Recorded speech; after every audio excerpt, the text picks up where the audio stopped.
Timbog ng mga otoridad ang dalawang lalaki sa isinagawang drug buy-bust operation sa Estancia, Iloilo. Narito ang balitang hatid ni Patrolwoman Ledalyn Bansagon. Dalawang lalaki ang naaresto ng mga operatiba sa isang matagumpay na buy-bust operation bandang 6:50 ng umaga nito lamang ika-17 ng Hunyo taong kasalukuyan sa Purok 3, Barangay Calapdan, Estancia, Iloilo. Pinangunahan ng Station Drug Enforcement Team ng Estancia Municipal Police Station sa ilalim ng pamumuno ni Police Captain Kevin T. Amorio, officer in charge ang nasabing operasyon.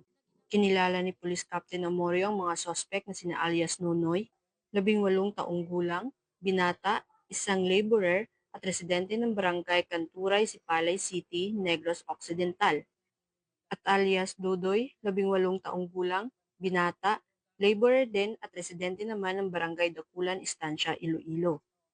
Ayon sa ulat ng Estancia Municipal Police Station, nagsagawa sila ng operasyon laban sa iligal na droga matapos makatanggap ng impormasyon hinggil sa mga aktibidad ng dalawang sospek.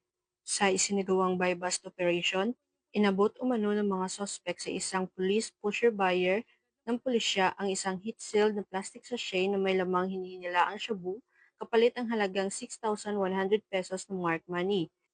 Agad namang inaresto ang dalawa matapos ang aktong transaksyon. Sa isinagawang pagsusuri at inventory, na-recover pa mula sa pag-iingat ng mga sospek ang 5 karagdagang plastic sachet ng hininilaang shabu, isang itim na belt bag at iba pang mga non-drug items. Aabot sa humigit kumulang 74 na gramo ng hininilaang shabu ang nakumpiska na may standard drug price na tinatayang 639,200 pesos, batay sa kasalukuyang street value na 6,800 pesos kada gramo. Kasalukuyang nasa kustudiya na ng Estancia Municipal Police Station ang mga suspetsado habang ang kaso ay patuloy na iniimbestigahan.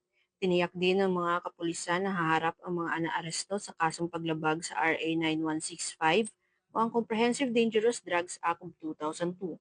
Ang pagkakahuli sa mga sospek ay tinuturing na malaking hakbang laban sa patuloy na kampanya kontra iligal na droga sa rehiyon ng Western Visayas. Dahil sa bagong Pilipinas, ang gusto ng pulis, ligtas ka.